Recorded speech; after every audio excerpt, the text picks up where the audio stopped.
तुम्ही जर एखाद्या हायवेवरून चाललाय आणि आजूबाजूला जंगल आहे, रात्रीचे 12:30-1ची वेळ आहे आणि तुम्ही सरळ चाललाय एकटेच आणि तुमच्या कानामध्ये कोणीतरी तुमचंच नाव घेऊन तुम्हाला हाक मारली तर तुम्हाला कसं वाटेल?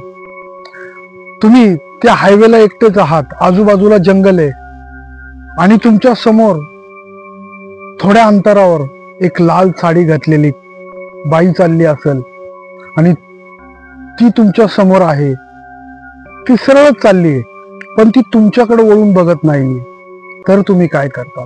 मित्रांनो, ही सत्य घटना कोल्हापुरात घडली होती.